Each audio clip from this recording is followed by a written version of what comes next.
welcome to this episode number 8 of the racing car game dev by Ozzy. With me, let me unmute him first. With me, there is Hello. Ozzy. Hello, Ozzy. Bonsoir. Bonsoir à tout le monde. You remembered it's bonsoir today. Yeah, I have French colleagues. Yeah, They are yeah. trying to teach me something, but they will never succeed. Good good evening, Dockster. Welcome to the stream. Hello, Proton. So, first of all, we go to the usual stuff. So I go to the, where is it? Browser. So, as always, all I ask is for you guys to like and subscribe to my YouTube channel. And this is how, let's say, we spread the Amiga word and make it grow. Under each video, I remind you that there is this little thing more, okay, and under it normally there are links to sources, etc., related to that same video. Please join, follow, like my Facebook page and also my Phase 101 Facebook group, plus the Commodore Dev Facebook group. I mean, you all know by now that the Commodore Dev group is anything related to Commodore. If you write messages to myself on Facebook, I do reply to them, but I take my time, and I'm happy there are no messages today there. However, the best way to get in touch with me is through Discord. Okay, I do reply. I don't want to say instant, but I do reply quick. For those that do not like neither Telegram nor Discord, sorry, neither Facebook nor Discord, there is Telegram. You can join there, and basically whatever I post, I also post it there. If you want to go that extra mile and support us, you can support us on Patreon or on Ko-fi. There is a copy of the same thing on both websites, same links. So although Patreon here is saying 101 videos, Ko-fi will be the same.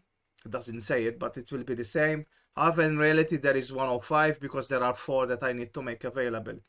They have been uploaded already. I'm just editing the text. I also remind you that there is this page with links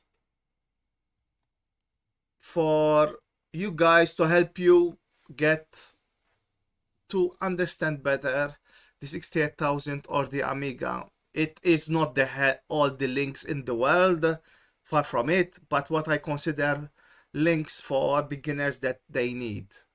So just follow that link and you should be able to get the page and start from there. There is also tools that you might need, etc. So yeah. Now back again to me, and I switch to here. Now today we're going to continue where we left 2 weeks ago, because last week it's my fault this time. I could not stream on Tuesday.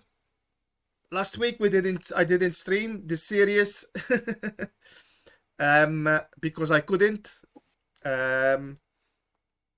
But we will continue where we left with from the previous episode, because we didn't do all the slides that Ozzy had, and we will continue from there. I am going to switch the slides, and I give the microphone, let's say that, to Ozzy.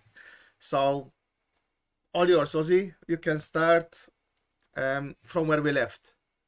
I wish I remembered something from last 2 weeks, but I will try my best. So let me just make a very quick recap because probably also the audience forgot a lot of stuff. I'm going to interrupt you a bit. Is the sound of Ozzy okay? Can you hear him? It's okay, so you can start. And Doxter, yes, I will check it. But yeah.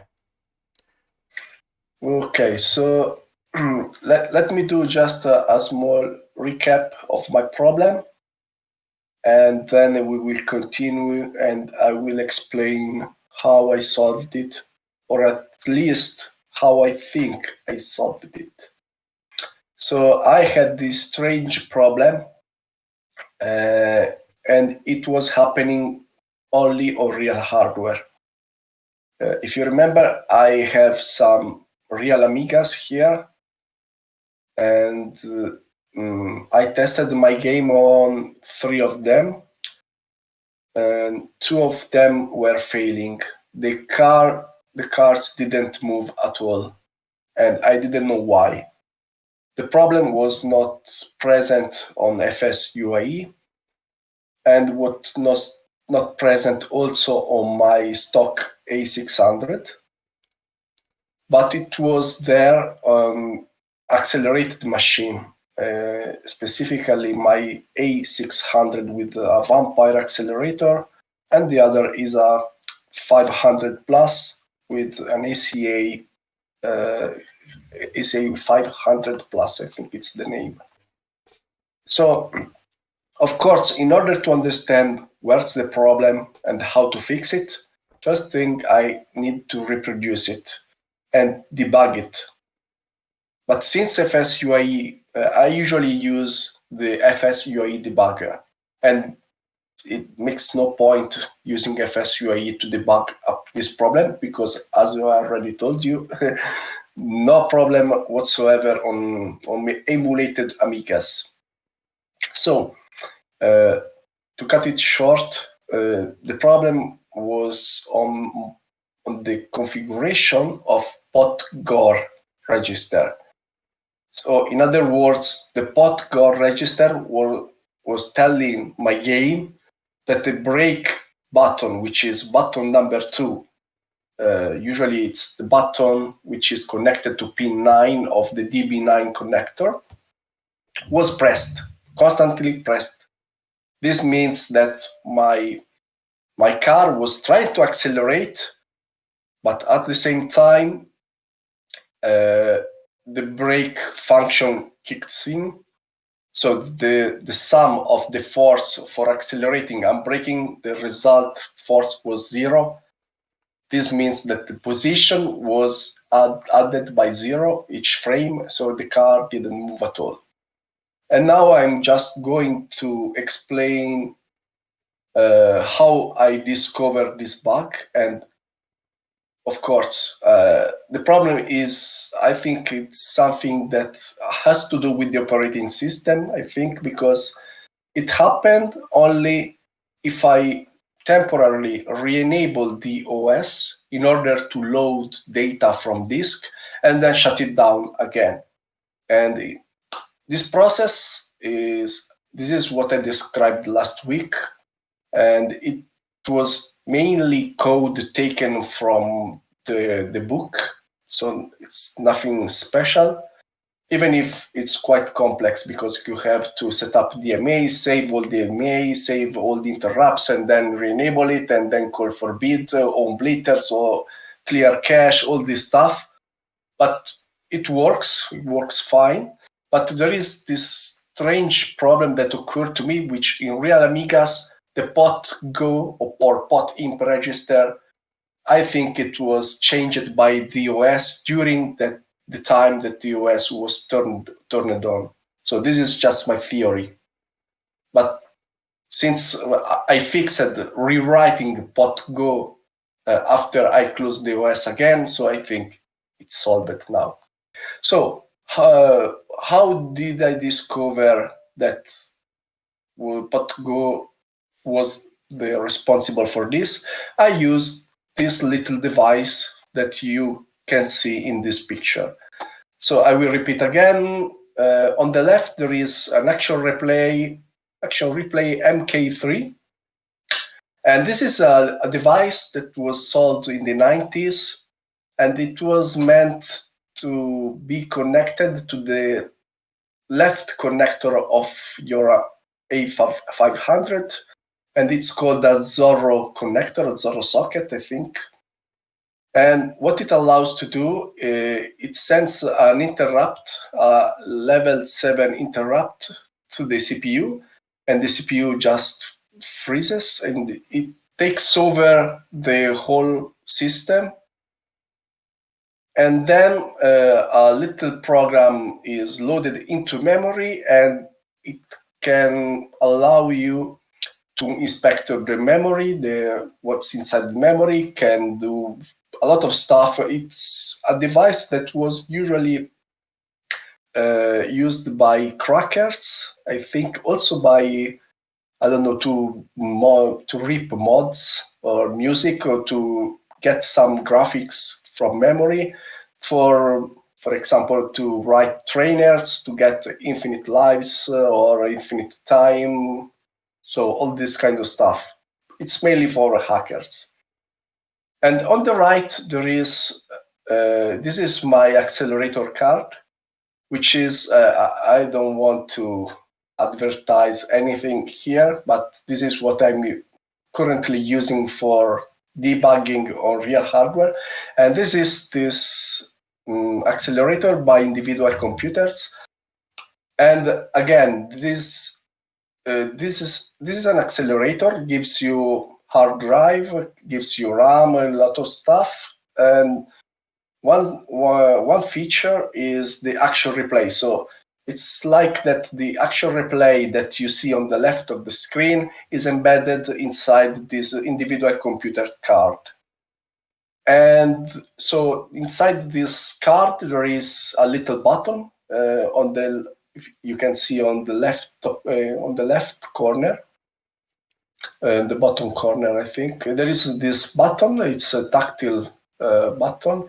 And if you press it, it just does what the action replay does. It just frees the entire system, and then a little program, I think it's called HTRMon, is displayed on the screen. And from here, you can do all your fancy stuff. I'm going to HTRMon is not really the program that it loads. It has its own program. It was called Action Replay program. HTRMon is what someone, let's say, rewrote what the Action Replay had, because the HTRMon works on A1200. The Action Replay doesn't work on the A1200. So basically, it's derived. Sorry. You're telling me that HTRMon is some sort of derived work from here? Yes, it's derived work from the Action Replay. Good point. Thank you for the correction. But anyway, the point is that without these tools, I don't know how to debug on real hardware, really. So they are very valuable for me, because, as I told you, let's say that your program works fine on the emulator and it doesn't on real hardware. What do? You start commenting to your code blindly and try to find the hints of what is going on, etc. So this is a time saver, a very good device, and I really suggest you to get something like that. I'm not advertising individual computers or MK3, just you need something like that to test on real hardware. Last time I told you that I think that these action replay cards the prices are going crazy on eBay, and I told you can get one for 70 euros, 80 euros. Actually, I was wrong. They are much more expensive. Yes, they I are. saw. Yeah. Yeah, I'm not updated on the market Roughly, it's fluctuations. about 150, roughly. Come on. Yeah, that's what it is. Yeah, it would be very appreciated if someone makes an open source version, so we can build our own board. But yes. So let's go to the next slide, and I will just give you some hints of. So I have just to learn how to use this stuff because I've never used this stuff before. I always have this FS debugger, and it works very well for me. I was never in need of something else actually. So this time, so this is just a photo that I took with my cell phone. You can tell from the lines on the screen. So it's a very noisy background, but actually this is what happens as soon as you Yes, press. yes, Dockstar, it had a virus checker in it, built in it. And, well, you cannot really call it, you say you call it expansion port. I mean, both of them, they are expansion ports, but one is where the slow mem used to go, and the other one is which is directly connected to the CPU. I'm talking about the A500, and that is, you can say Zoro. Was it Zoro 2 slot? Was it Zoro 2 slot? I think yes. Yeah. I think it's Zero 2. And also, I know that this board also works on a regular A1000 if you put upside down, because the Zorro is on the right, so it's reversed. The position is reversed. Pardon. So let's get back to this image. So this is what happens when you press the magic button. The whole system is freezed, and you are greeted with this blue screen, and it's very intimidating for me actually. Even if it's saying that there is no virus on my system, I'm very glad to see that. But still, at the beginning, I didn't know what to do because it's not. There is no graphical user interface. There is nothing that you can double click with your mouse, and nothing whatsoever. So in order to use this device, you have to rely on the manual. And the manual is available on archive.org because I found some resources there, and also the good old Google was able to find some PDF describing how to use this stuff. So now I will just explain how I use this stuff actually. So please turn the page and go to the next slide. And I will start to explaining at my best because it's not easy actually. This is the preparation. Before I run my program, I always do this step. It's not mandatory, but it's my method. And what I do is I inject a line of code that doesn't change the behavior of the program. I just inject this code because for me it's a pointer. It's a reference. I can, once the Amiga is freezed, I will look for this particular injected code into the RAM, and I will set a breakpoint here. So this is my method. In this case, the line that you see in red with the underline is my injected code. And the injected code is move.l 98765432, comma D0. So, of course, you know what is supposed to do. It just writes some number and immediate into D0 using a 32-bit move. And why did I pick D0? Because after that, there is a call to examine, which is a routine which is inside Amiga DOS.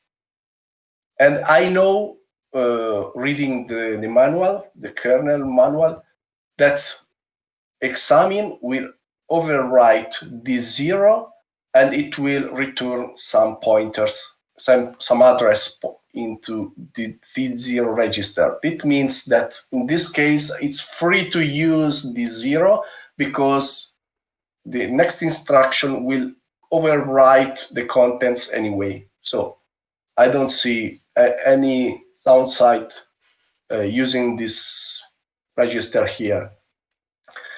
And then I picked a very particular number, which is 9876, etc. Just because I'm just betting that there will be very few occurrences of this pattern in memory. So I will be pretty sure that I'm looking at the right place when I debug. On the right, there is the translation. So this is actually what WASM or any other assembler is doing under the hood. It just takes the mnemonic instruction and converts to operational code, opcode. And in this case, the resulting code is 203C 98765432. This means that the first 2 bytes, they are used to instruct the processor that we have to perform a move.l into D0. And the next 32 bits, it's the immediate value that we want to put into. So the final result is that we should have somewhere in memory this particular pattern, 203C, etc. And because it's the translation into machine code, there is another way. You must find this. Of course, you can find multiple instances, and in this case, you must be smart and disassemble and see what's next. But I think this particular pattern is quite rare. So it should be just one occurrence if you are lucky. But anyway, how many occurrences of this you can find? 2, 3. So it should be quite easy to find this stuff, because when the operating system loads your program into RAM, you don't know actually where he's going to allocate this code. If it could put on a particular address or another according to your section of the program. So you know that there is this hunk concept inside the Amiga operating system. So your program is split into multiple hunks, and each hunk is just a description of what's following next. So for example, if you put here a section that you want this code to be allocated in chip RAM, you must look for this particular occurrence in chip RAM. Otherwise, if it's fast RAM, you have to change the range of the search. And this is what we are going to see right now. Just lastly, just for clarity, I put the synopsis of the examine function here. And actually, I was wrong. D0 is not telling is not giving any address. It's just, I think, a flag. And usually if you got 0 here, it means that we have an error. Otherwise, you I don't know what it's returning. I don't really remember. I think it's an address to something, to a structure. But anyway, that's not the point. The point is that this 0 will be overwritten anyway. So please go to the next slide and we will see after this preparation work what I do with the actual replay. Okay, and enjoy, Dockster. Enjoy your cider. Dockster always needs a cider while watching my streams. It's his ritual.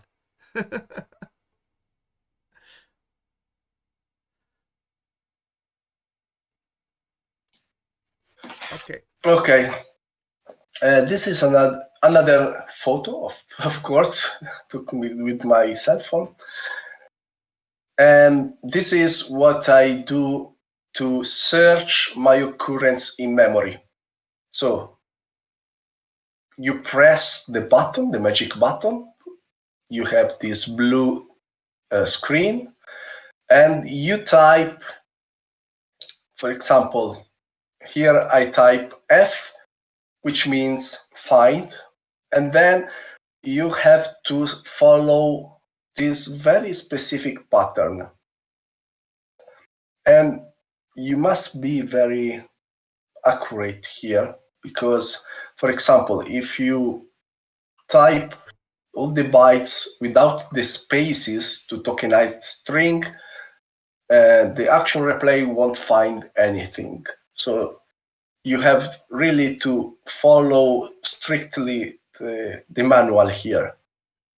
And what I do here is I just say F, it means find, then byte 98, this is the first byte, and it must be without space, no space between the F and the first search byte.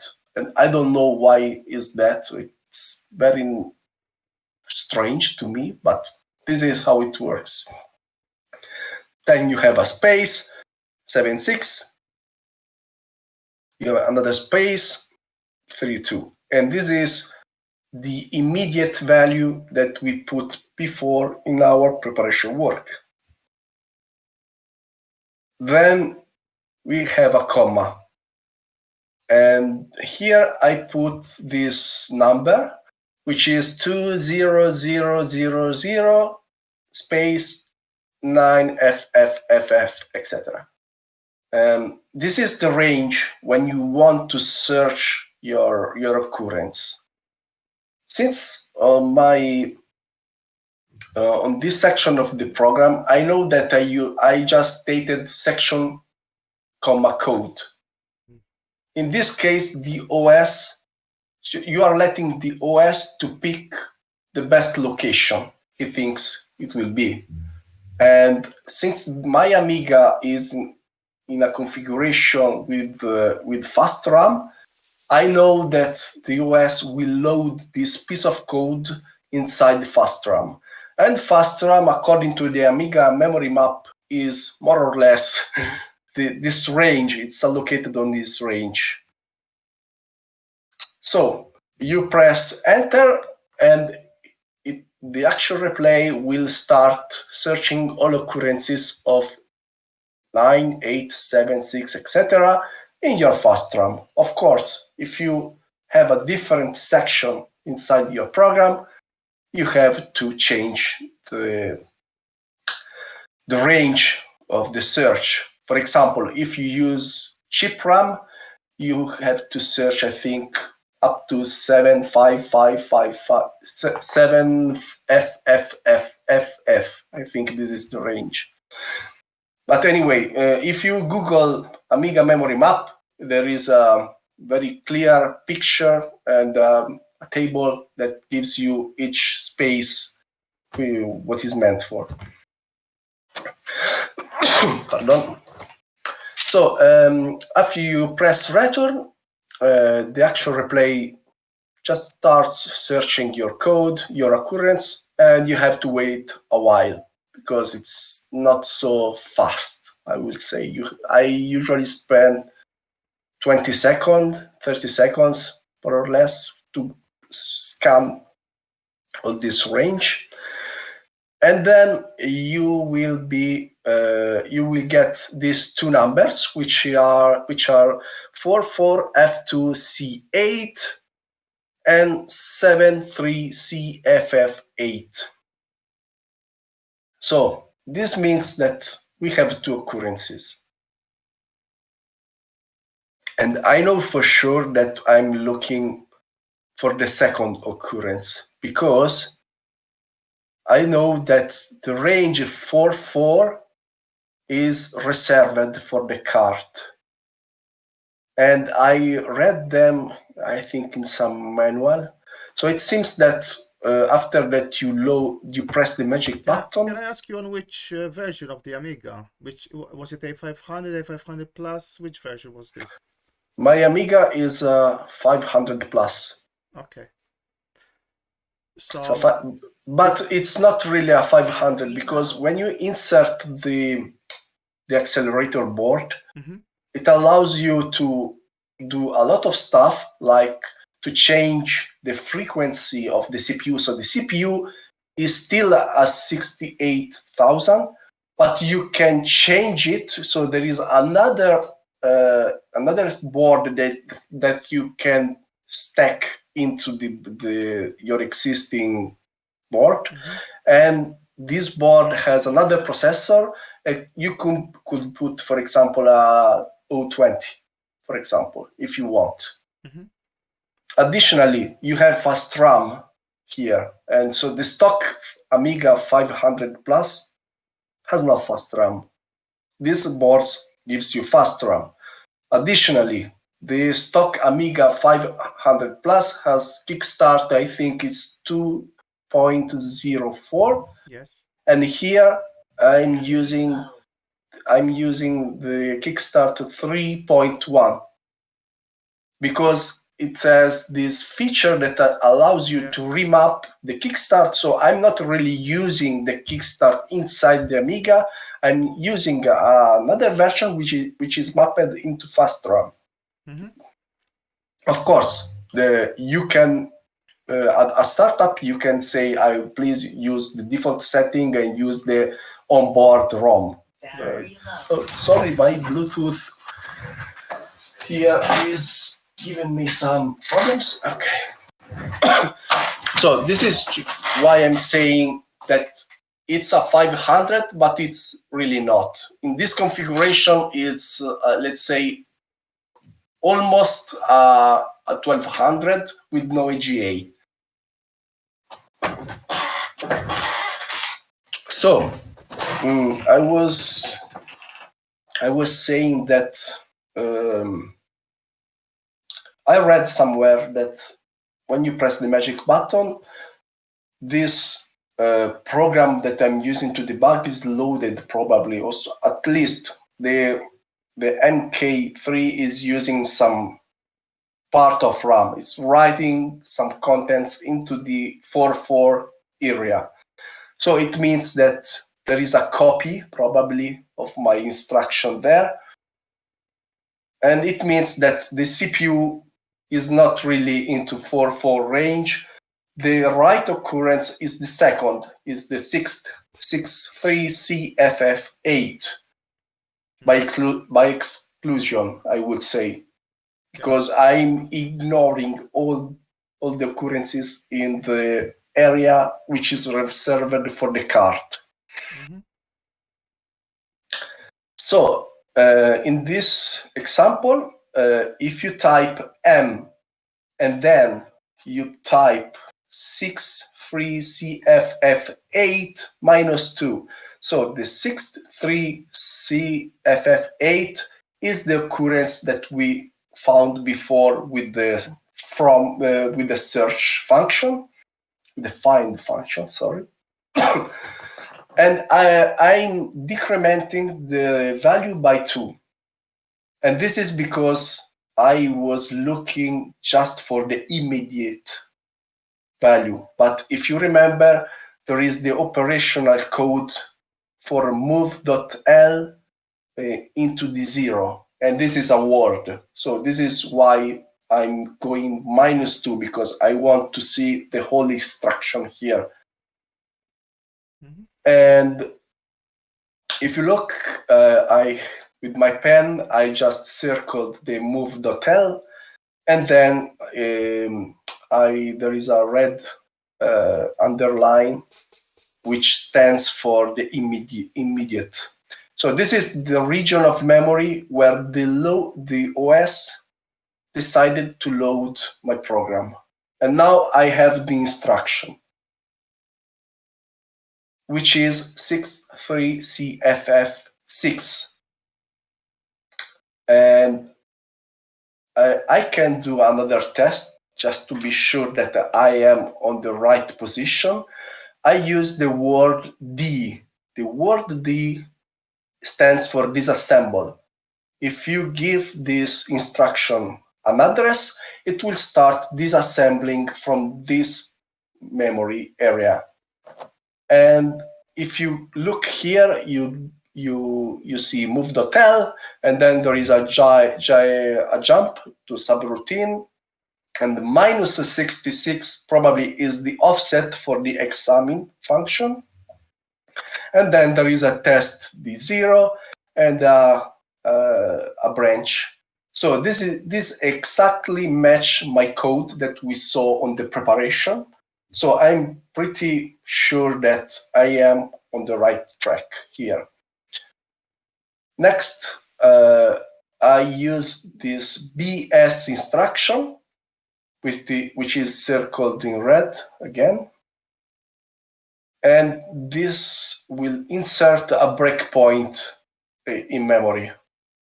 So it means that every time the program counter register of the CPU is equal this address, the action replay will freeze again the program, and we will go back to this screen, this blue screen of death. It's not the blue screen of death. Yes, just joking, but for Windows. It's a Windows world, not an Amiga world. Yeah. Yes, but I think the color is pretty much the same, if I remember correctly. No, I tell you why it is blue. It is blue because of Workbench 1.3. Because the actual replay came with Kickstart 1.3 initially, the first one. So it doesn't count if I'm using 3.1 here. No, it doesn't. It's they use the color blue because at that time when they released it, I'm talking MK1, okay? It was blue. I mean, Kickstart 1.3 existed. So you are telling me that they just wanted to be consistent with the overall feeling? I think so. Yeah, I think so. That's my. I mean, I could be wrong, but the blue was fashion on the Amiga at that time. I mean, everybody recognizes Workbench 1.3 because of its blue. Not for me, because my first Amiga was this A600, I had the gray. Yeah, from the A600 the gray started, but till the A600 it was always blue. So yeah, the blue and orange. That's how it was, no? For me, it's a questionable decision. I like the gray. Well, blue and orange really, it's not good. Somehow I liked it. The blue and orange and white and black, of course. Somehow I liked it back then. But Workbench 1.3, have you ever checked how many commands it has? I think yes, but still I don't use it. All my machine have. You have to use 1.3. How you don't use 1.3? There's so much code that doesn't work unless you use 1.3 because it was badly written. No, because you have to think about it, and this is, I mean, people laugh at it and they think, oh, the developers were stupid or something like that. But no, the reason is, if you only know Workbench 1.3, and there was only Workbench 1.3 at that time till 1990, okay? And you develop for Workbench 1.3, you would not think about what's coming next. You wouldn't know about Kickstart 2.04 and all the differences that there were and the memory configurations that it introduced. So, for example, this section directive, and I'm going to talk about myself now, okay? I never used the section directive. If you look at my old code, I never used the section directive. Never. Because I had an Amiga 500 and it was 512K, 512K, and I didn't have the expansion. So because the expansion costed 100, it was Maltese. That made it like 250 euros at that time. So I was coding, and Chipman was always there, so the code worked. But when you add the expansion, then it stopped, and that's when I learned that I need to use the section directive. But before that, I never used the section directive. So, and like me, there were others that could not figure out why when you add the expansion to make it 1 meg RAM, so 512K chip and 512 slow mem, why it didn't work. So yeah, that is something that the expansion came, I don't know, the Commodore, they didn't even release the expansion when they released the 500. That came about a year after. So till everybody started buying it, until I got it, but I was coding, and we didn't even have the assemblers that we have today. It was Sika, and then Master Sika, and then came ASIM 1. So it took time. Anyway, shall I change to the next slide? No, please let just me say one more thing. Oh, sure. Sorry. And I was thinking something, but I don't really remember now. Oh, yes. What happens if you don't put a section in your program? I think the compiler will just pick one for you, because the hunks, it's how the Amiga DOS works. You need a hunk, at least one. No. On the Amiga 500, it will always use chipmem, and that's it. Yeah, it will use it will get one, whichever one that is. But okay, you are saying that since you have only chip RAM, yes, makes sense that the program will always load in chip RAM. Exactly, that's what I'm saying. But if you assemble your program, you should see some binary data before your code, because this is needed by DOS. Yes, but you don't think about that, because you only have, and you only assume that all the A500s has 512K, and that's it.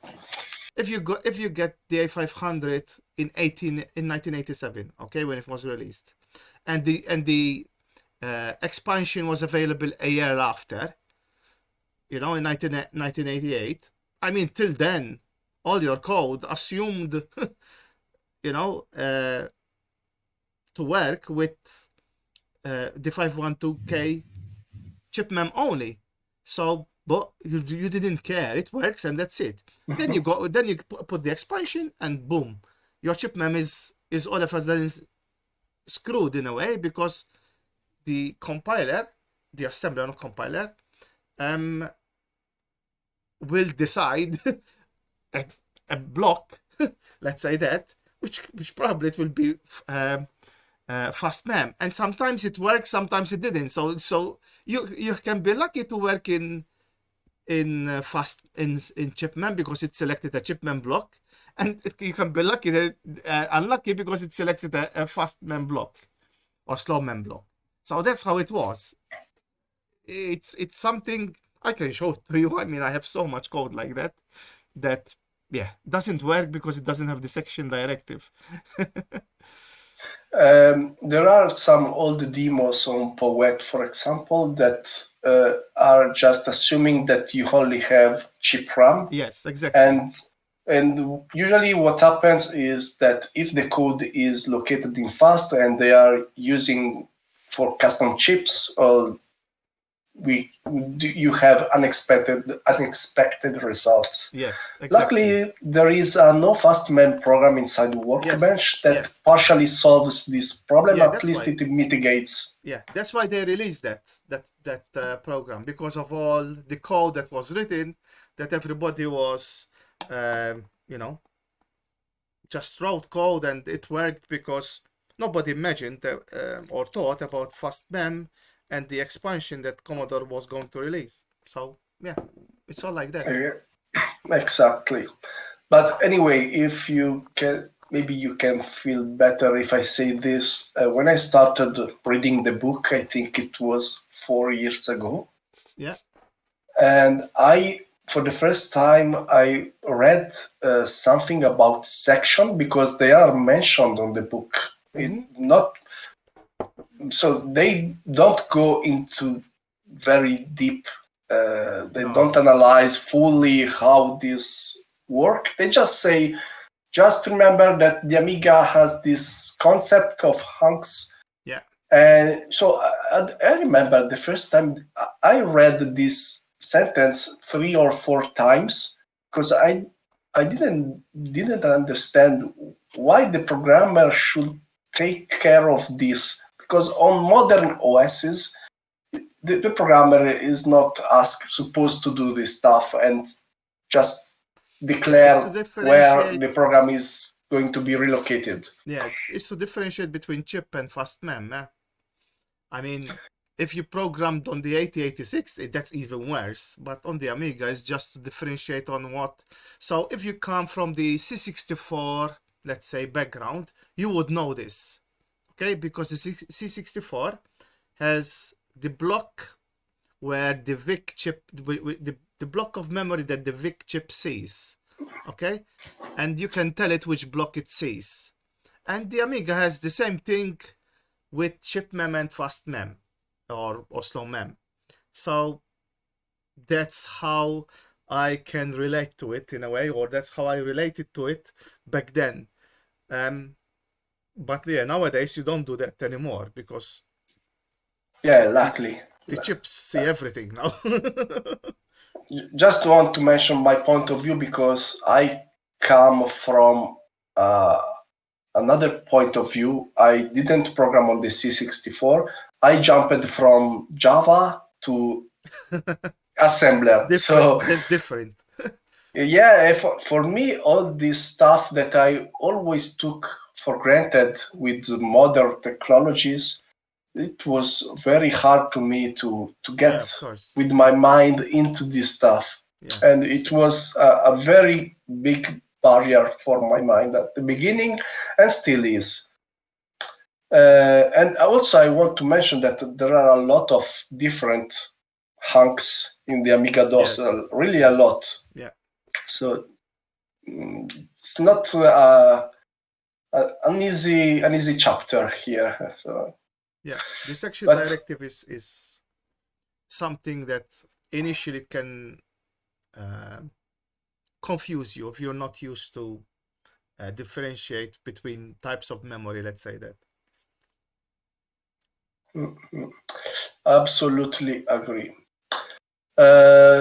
But yes, let's continue with the slide so we can move to something else. So next one. Wait, just want to want to mention that after that you set with the break BS command your breakpoint. The breakpoint, of course, is inserted, and then there is another instruction which is B. And B just lists all of your breakpoints. It's very handy, because maybe you insert a breakpoint and then you forget how many breakpoints did you put, and the B instruction will just give you all the addresses where you want to break, essentially. And it's very, very handy. Another thing that I noticed that, and it's very strange to me, is that once the breakpoint is reached, of course, the execution of the program is interrupted, and you can start do all your stuff. Then when you resume your program, for example, I would expect, if this piece of code, this line of code is hit again, I would expect another interruption. But no, actually the actual replay goes on. It's just if it's still there, but it's like if it's inactive, so it's sleeping there. And in order to trigger again this particular breakpoint, you have to press again the button or write tr, which is another command. So it's something very strange. So just keep in mind that with this procedure, you just break at the first occurrence. So the first time that the program counter is equal to this address. Then you have to resume and press again the button to get to interrupt to the second time the following times. Okay, now we can continue with the third slide, or fourth, I lost count. Mm-hmm. And sorry for my cough today, but it's really bad. I have a problem with my throat.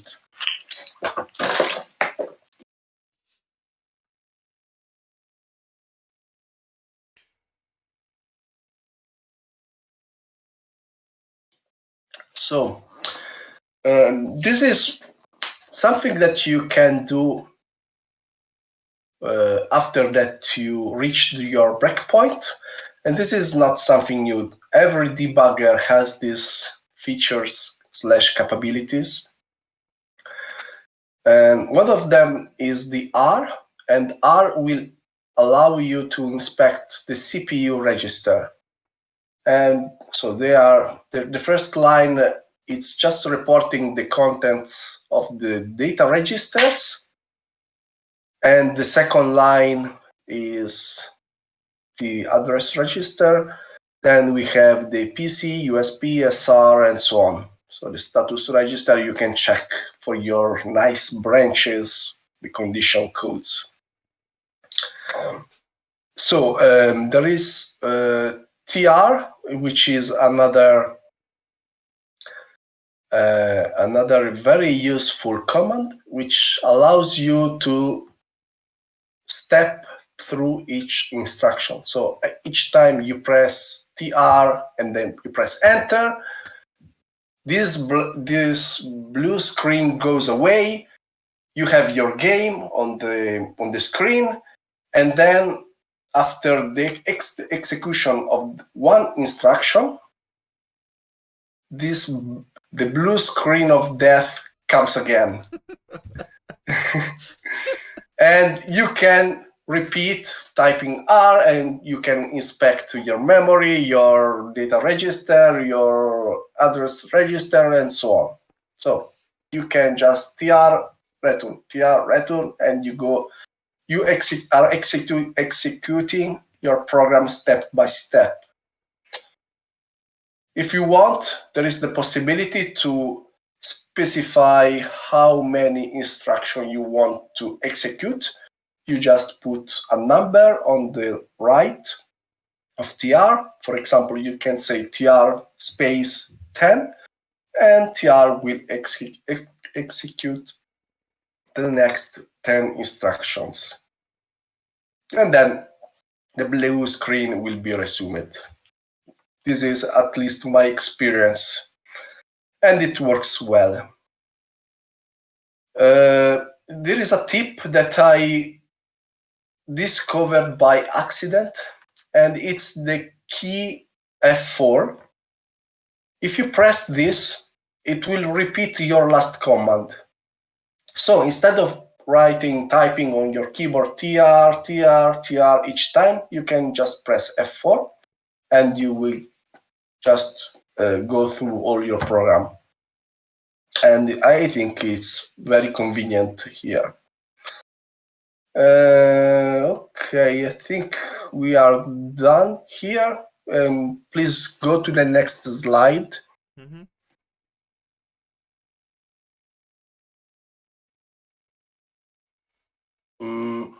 Okay. And this is another step routine, which is very interesting, and is ST. And it's very similar to TR. So you can step of one instruction. The difference is that with TR, whenever you encounter a jump or a branch, the jump is treated like, so the whole subroutine is treated like one instruction. If you want to step into the routine and see what the routine is really doing, you have to use ST. So for example, you have a JSR, you type ST, and then you go into the routine, into the label. If you type TR on the other hand, you just execute the instruction after the jump. And so this is the main, I think it's the only difference with these two instructions. And of course, nothing changes. It's always having the same. I can't, okay, steps into subroutine. I can't read on my own writing. It's with a shame. See, yes, and here you can see that I just type TR multiple times. Every time I just report, I just inspect what it's doing. And then there is a BSR and I do ST. And the ST, if you notice, we have the program counter, which is changed, and it's jumping into the address, which is the code which is associated, the address which is associated with BSR and branch to subroutine. You, of course, know this branch instruction. And that's it. I think it's quite straightforward, because even if you debug on modern system, maybe you have, I don't know, Eclipse or Visual Studio, you have all these concepts. They are always the same, and this is usually what we do to debug programs. And that's it. So very well done by whoever programmed this tool. So please continue with the next slide. Mm-hmm. And wait a minute, because I have to watch the commercial. I don't know what you are showing right now. No. Your next slide, but I'm just wait a second. 5, 4, 3, 2, 1, go. Okay, stepping into Kickstart routine. Oh, this is the fun yes. part. I know what was your problem, I think, but I'm not going to say it. Yeah. If you want, you can continue if you want. No. But I think I know what was your problem here. So, look at the screen here, my blue screen of death, and there is a jump to subroutine, and this is a call to an, I don't remember which function it is. I think it's xnext, but it's something which is inside the DOS library. So doesn't matter which one really is. The problem is that I'm jumping to some code which is inside the Kickstart, and it's not written by me, but it's written by the Commodore guys of the 90s. 80s. It depends of which OS. In this case, probably it's 90s, because it's 3.1. But anyway, I try to type ST because I want to jump to a particular location inside the Kickstart, because I want to see what the Commodore guys were doing at the time. And I get this triple question mark here, if you notice. And I said, what? So the problem is, if I jump to a subroutine which is written by me, which is part of my program, part of my code. It's inside chip RAM, it's inside fast RAM. Everything works. Yeah, we are. Dogster, thank you. Thank you for the gift sub to Ozzy. Thank you very much, Oh, Dogster. Finally, Ozzy is subscribed to the channel. thank you. I will refund you. The problem. Good one, Dogster. So, what I was trying to say is that there is some special treatment here. The action replay is in some way is preventing me to put my nose inside the kickstart. And this is not something that, for example, FSUOE is preventing you to do, because, come on, it's Kickstart, it's licensed, okay, but I want to see what my computer is really doing. Come on. But yeah, the action replay doesn't allow you to do this. So let me read my comments. The photo does not show it, but there is a A6. Oh, so this is the content of A6, because we are jumping into a new location Dogster, 4B, right.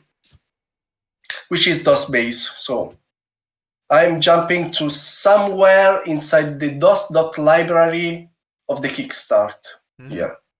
So just to say it again.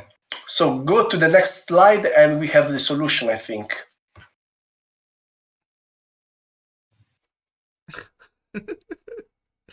I knew this. So this is something that I was astonished when I saw this. Yeah. So there is this. Okay, now I'm gonna ask for pity, because I didn't watch Star Wars, but I know there is a famous quote from this movie, which is, "Maybe the Force will be with you." So I found this on AIB, and someone was telling in a thread, long, old, forgotten thread, that if you type "may" and then you press enter, and you press enter and go on with the whole sentence, you get this strange answer that says, "Hey guy, try a new one." And this is because in the Action Replay 2, if you type this sentence, you unlock the superpower of the Action Replay. And I said, really? What? Doesn't make sense to me. I have to type I knew quote. this is why I'm laughing. I knew you were going to say this. I knew this because I mean I had it at that time, no? So I knew about this thing. I didn't. And without the EAB thread, I said, come on, this is not possible. I tried.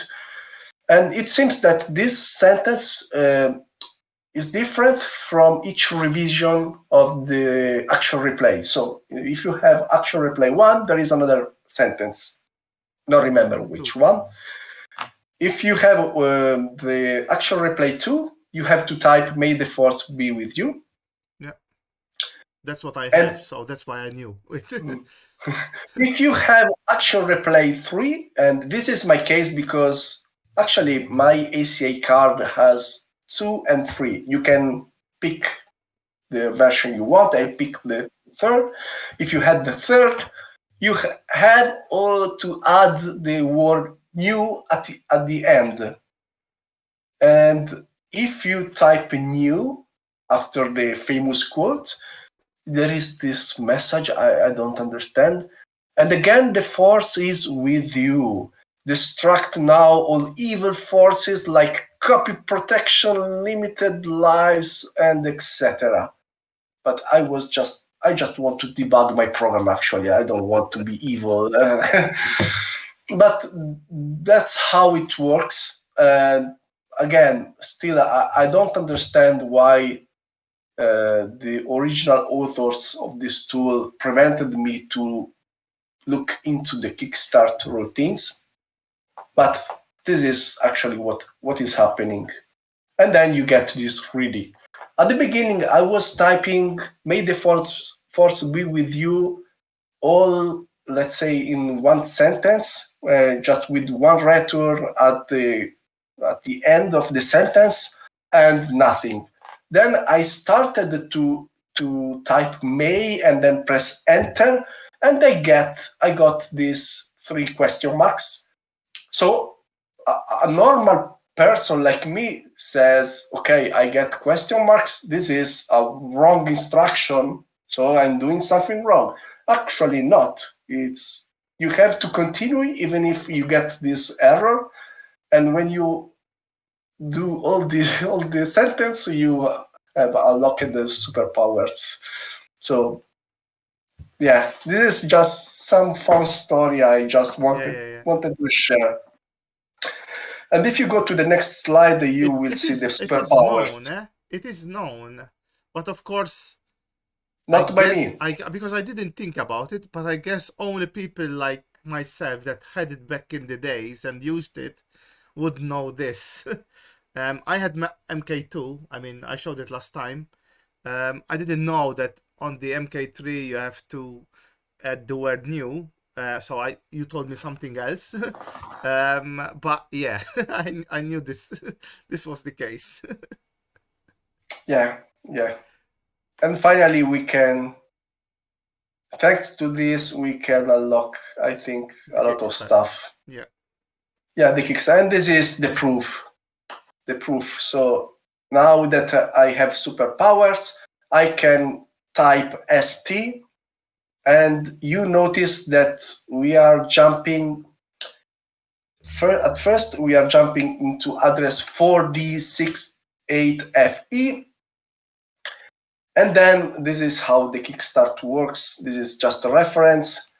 And inside here, there is a jump to the real Kickstart address, which is FA43C2. So I think that everything that starts with the letter F is Kickstart. Yes. So yes, Kickstart is at the top of my mind. It means that the action replay here is fetching data from the Kickstart, essentially. And I want to remind you something while you are at it. This is definitely an A500 or 500 plus, and it's definitely a 68K and not a 68020. Why? Because it's 24-bit address. The last byte, the first byte is 00. Oh yes. Yeah. Good point. Good point. Very good point. So yeah, and Kickstart always is at F. On the Amiga, let's say, that has a 68K machine. CPU. Yes. This is a 68 CPU. The only difference is that this board allows me to run at a much higher frequency. Mm-hmm. I think it's 14 megahertz instead of the stock 7. Yeah, the ACA, the ACA board. Yes, exactly. But the instruction set is the same. This is still a regular 68,000, really. And just to remind you also, there was a famous, I can't remember the name, but a famous Italian coder that in the first byte, so every time he specified an address, in the first byte where the 00 is, he used to write a message there. So in 16-bit? No. So when you specify an address, the first byte, the 68,000, ignores it. Okay. Yeah? Yes, so of course. He used to write a message there. So every time, let's say there were 3 instructions, 3 jumps, one after the other. The first one would have the letter F, for example. So you have to keep track of all the addresses and write down and all the letters. He used to write messages there. But then what happened is the same program on the A1200, of course, did not execute because the A1200 has got a 68020 and uses full Address full space. 32-bit, yeah, the full 32-bit address space. But this means I can put a secret message inside my game, but I must first check if the processor is the right one. yeah, you can only do it if you're using a 68,000, because the 68,000 will ignore it.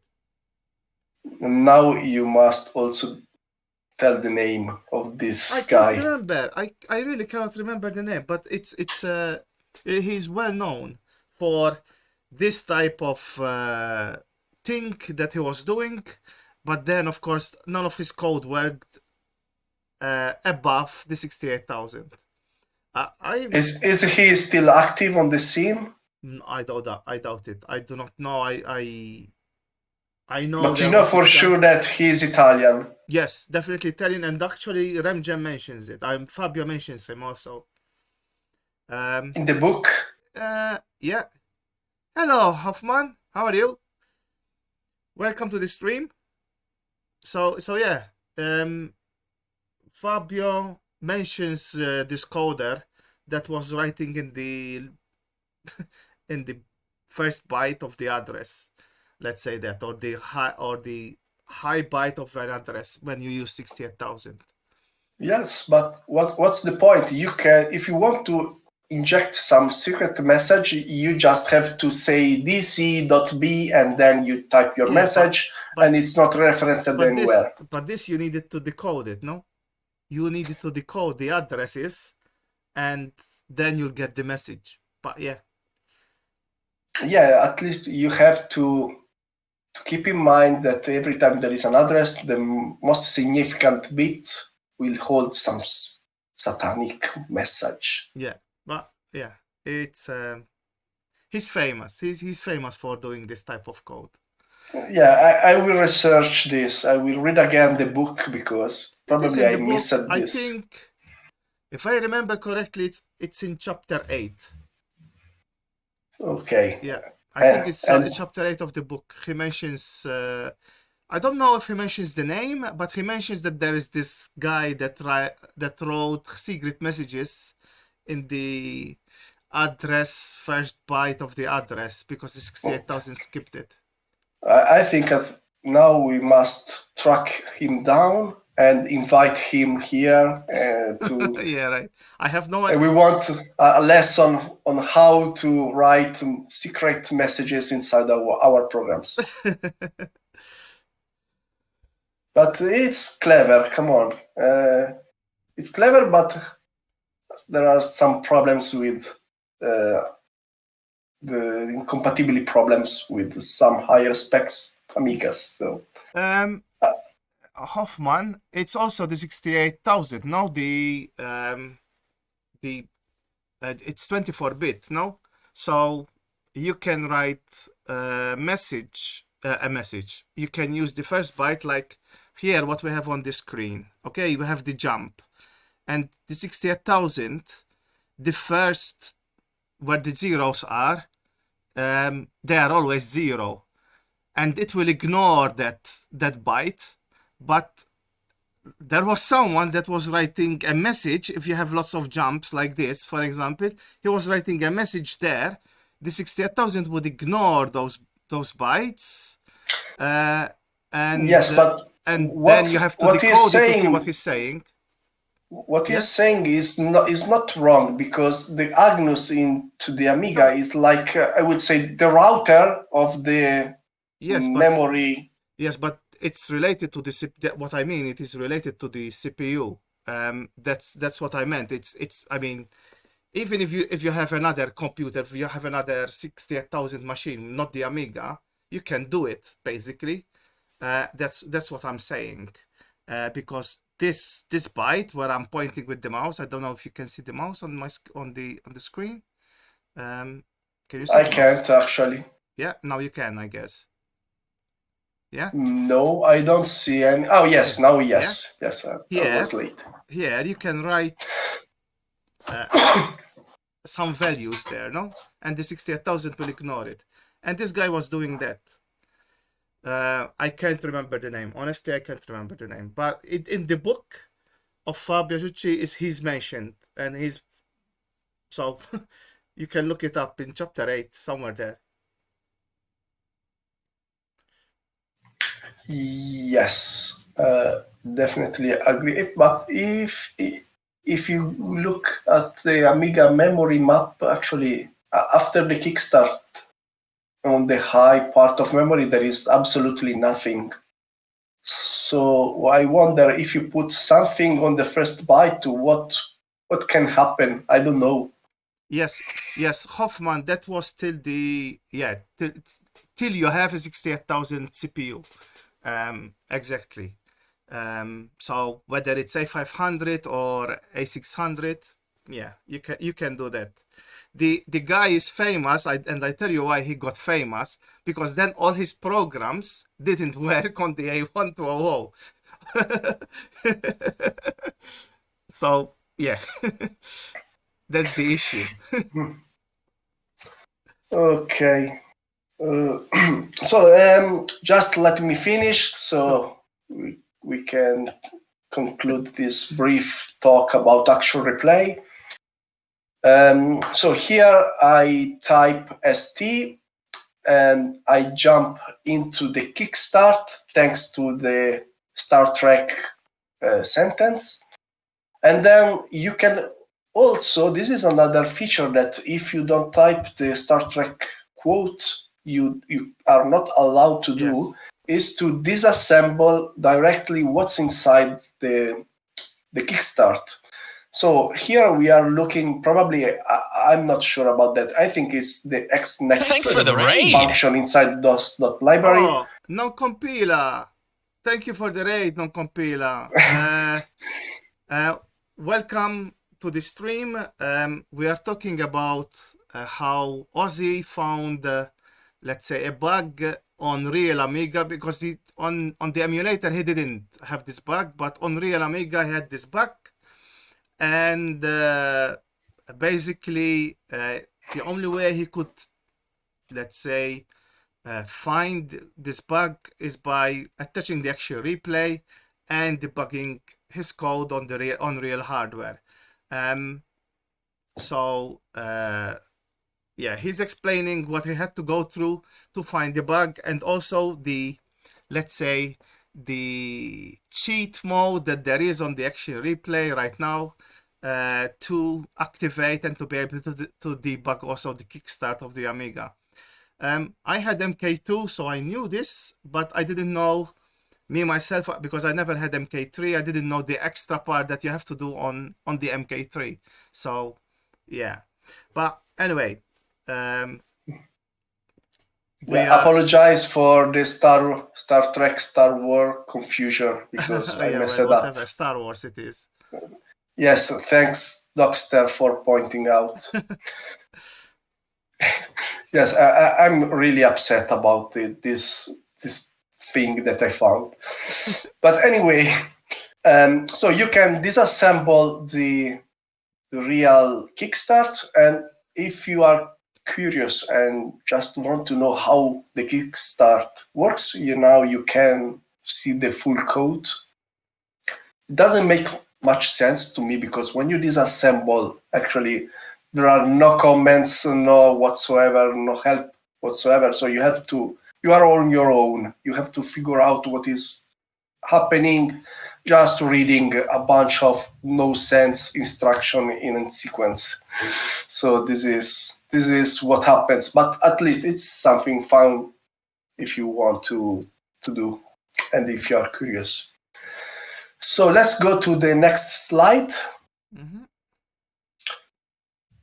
And of course, I'm sorry with Cloanto or Hyperion because I showed some of their code in this slide. So I hope I won't get sued for this. Yeah. I'm just joking. So this is where my bug. This is actually the key part. It was when I said Eureka, when I understood why my car was not moving. So if you type E inside the blue screen, the action replay will report you the values of the custom chips. And believe it or not, I was really surprised when I saw that the actual replay was capable of doing this. Because if you think about this, all this memory address that corresponds to, for example, VH or disk.r are not in memory. So how can you pardon, how is it possible that the actual replay can read something which is not in memory? Because come on, these addresses are implemented somewhere in some chip, custom chip that was designed by the original Amiga team. It can be Denise, can be Paula, can be whatever. So you can't query. Of course, the emulator can do this because they are implementing the chipset. But here we are just querying the real chipset inside the Amiga. And everybody knows here that, for example, if you want to write in a read-only register, you can't, and this is true the opposite. So it means that this chip register must have some, let's say, implementation of the read command and of the write command, and they respond what they must respond. But this is not chip mem, this is not fast mem. So how can the actual replay can know this? The only answer that occurred to me, it's just that is like Google. It's spying on me. So it just keeps track every time that I write. That's a very good point. That's the only explanation. Some registers, you cannot read them. So yeah, because really it makes no sense for me. And I think there is a method to verify this. For example, if you write something using the copper, the actual replay could not see what the copper is doing, so it shouldn't be able to detect actually what is inside the register. But I didn't try actually. This is just my assumption. Maybe this is all bullshit, and I'm sorry for that. But yes, the fact is that I thought about it, to be honest, myself. But yeah, this is a good point. Yeah, but the point is, these values are good. So the actual replay is telling the truth, because these are some reasonable responses, and they are probably right. But keep in mind that in my game, when at startup, there is some code that sets these registers for me. For example, the antenna, there is the ramjam routine, which sets interrupts. A DMA, the same thing. There are a lot of custom registers that are set by the ramjam startup routine. It's not my code, but still it's inside my program. So I think the actual replay is just capturing each call to these particular addresses, and it has some copy inside the card. So this is my only assumption. But anyway, if you look at the address 16, and of course this is DFF here, I think is implied, because address 16 is not pot imp, it's DFF 16 pot imp x16, of course. So my problem was here. I noticed that there is bit 14 on this particular register, which was set to I think 0 when the bug was there. And having this set to 0, it means that you are pressing, your button 2 is pressed, and you keep pressing all the time. So every frame, I always got this 0 value. So it means that... Sorry, I'm going to interrupt you a second. First of all, Hoffman, I added you to my bot, so every time you come to my stream, the bot will reply of what you do. And anyway, guys, please follow DJ Hoffman. Most of you know him. Um, uh, he is a coder, much more advanced than me, let's say that. um, uh, and he is about to finish or nearly finished. Um, uh, Basically, his last game, Sessionoid. He's been streaming big parts of it on Twitch, which I personally followed most of the time, let's say that, or when I could. But I do suggest that you follow him because, to be honest, I learned quite some. I say nothing most of the time, but I learned lots of things from him. So I do recommend following DJ Hoffman. And of course, he's a great musician, as you know. So you will also learn that part, not just coding. Yeah, and he's also responsible for the noise in my house, because at night I sometimes turn the volume up and play Way Too Rude. Uh-huh. And so everybody here is hating me for this play Way Too Rude at midnight. Just joking. But anyway, I forgot what I was saying. You were Okay. talking about the pot and how it was writing constantly once, right?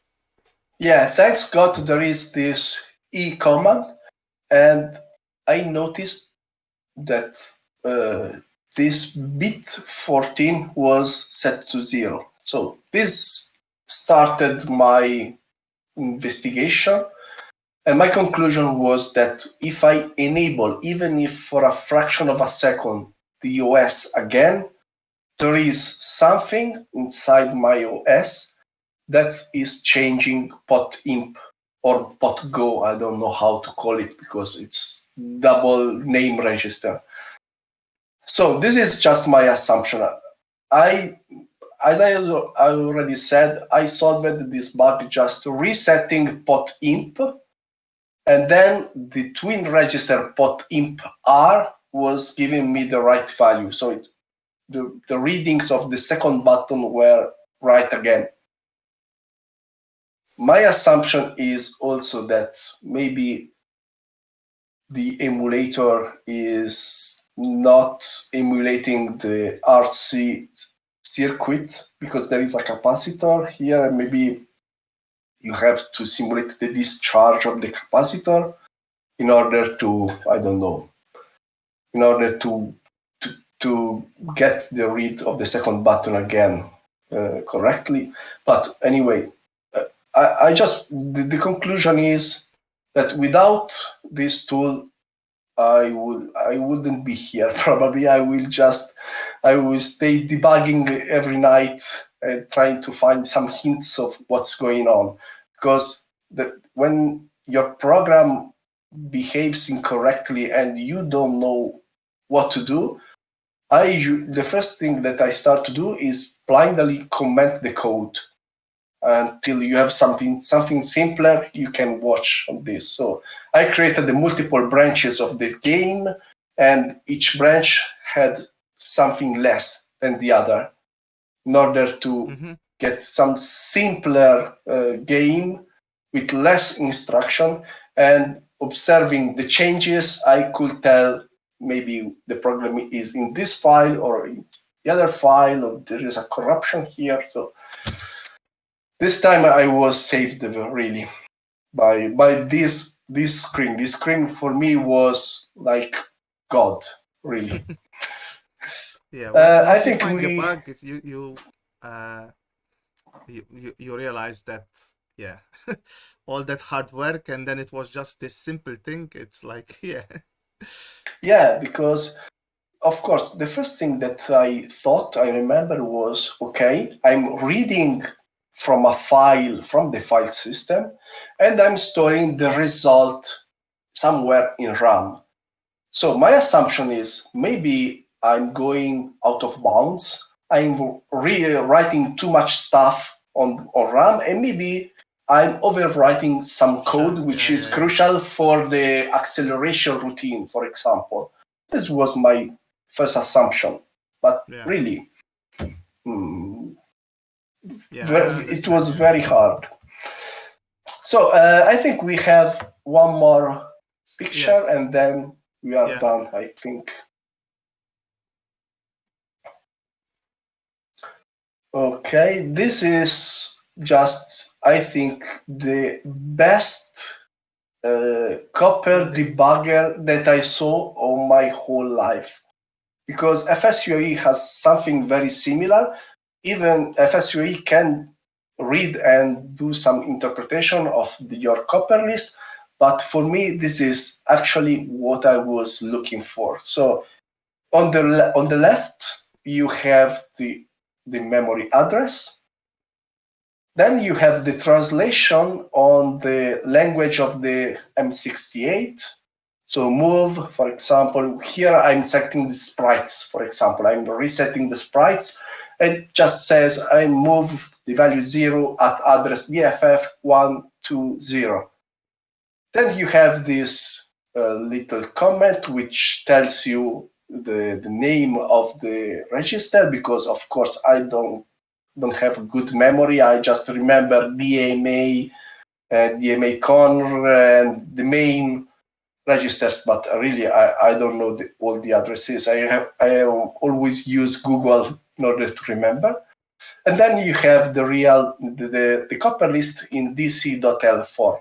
So for me, this is something very nice that I found by accident, I would say, just reading the actual replay manual, and I thought it was interesting. Notice that you have this C command, and with this command, you can specify which copper list do you want to see.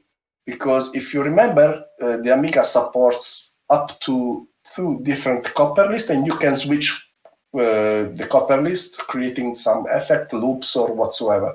So if you say, for example, C1, it will just show the first copper list. If you type C2, it gives you the second.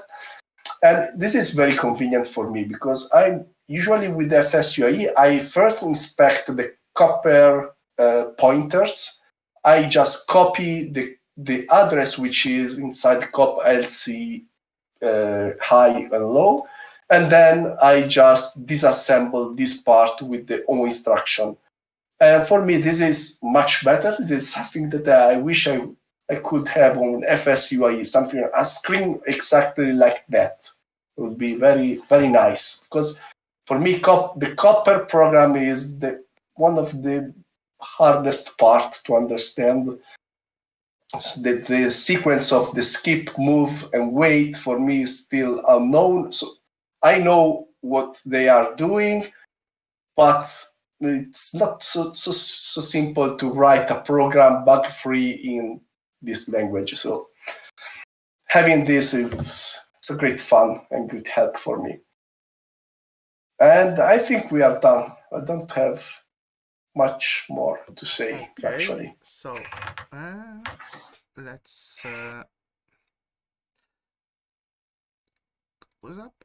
So guys, I hope you liked what Ozzy said today or went through today.